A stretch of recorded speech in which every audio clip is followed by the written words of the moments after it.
Legislation. This is bizarre, Mr. Speaker. Kanwaljit Singh Bakshi. I move that the question be now put. I'm going to hear from Carol Beaumont. This, as others have said, has been a highly questionable bill, and I want to touch on all three of clauses 1, 2 and 3 in my contribution now. First of all, I want to look at the Clause 3 and the amendments to the Principal Act, because part of the reason we're here is to fix up a whole lot of mistakes that were made in the original bill when it was forced through. And as others have so eloquently outlined to the House, we are in a very odd situation of having to amend a bill that has not yet come into effect, which is a very strange situation. But I just thought it was worth putting on the record what those mistakes are, what we are amending in Clause 3. Clause 3 is about amending the Crown Minerals Amendment Act 2013, which is, we are talking about clauses 1 to 3. The mistakes made in the original bill relate to definition of underground gas storage facility, references to reserves being changed to resources, extensions to existing petroleum permits, addition of platinum to Tier 1 permits to make it the same as gold and silver, clarification of the application of the Crown Minerals Act 1991 to existing privileges, clarification of the proprietary status of permits acquired by the Crown, references to a dwelling changes, as was eloquently explained last night. We're going from dwelling house as 2 words to dwelling house as 1 word, or the other way around, can't quite remember, and other minor changes consequential to the above. So those are all the mistakes. But if I look at some of the more serious matters in this bill, I think I want to look at the possibility of changing the title and making a suggestion for that, because some of those things are perhaps about sloppiness and a minister and a government that just forces through legislation without adequate scrutiny. But there are some changes in this bill that are very, very serious, and we talked about those last night at the relevant parts of the bill.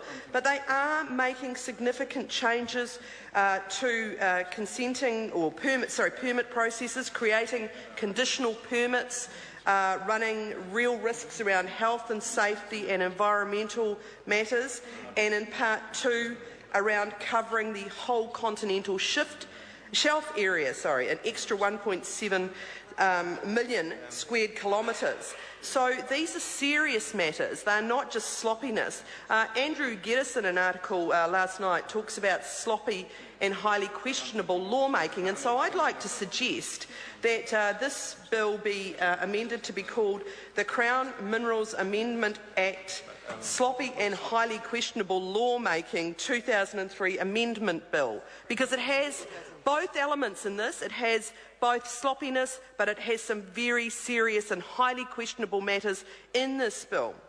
Or perhaps in more kind of day-to-day language, we could call it the Crown Minerals Amendment Act Sinister or Stuff-Up or Both 2013 Amendment Bill, because there are those two elements, sir. So I think that people listening to this debate will be very concerned about this whole process. And so I want to perhaps suggest another amendment to the name. We sat last night and went through the specifics of this legislation with a minister who sat there and failed to answer one single question. Not one. And they were serious questions, Mr. Chair. They were questions about the legality of what was happening here. Questions about whether we were breaching international law, for example. But still, the minister sat there and he read his magazines, or at least pretended to. So I'd like to suggest another one that's called Crown Minerals Amendment Act Refusal to Answer Questions 2013 Amendment Bill. I have never, ever seen such a disgraceful performance by a minister in the face of very serious questioning about important matters that relate to environmental standards, that relate to health and safety, that relate to the legality of legislation that we are having to deal with in this House as part of this government's push through of legislation following the budget. And again, I just want to put it in context. A very good piece by Andrew Geddes entitled, "I think National just broke our constitution." And I think that this legislation is part of that process. He refers to the government pushing through. Tim McIndoe. I move that the question be now put. I'm going to hear from Brendan Horan.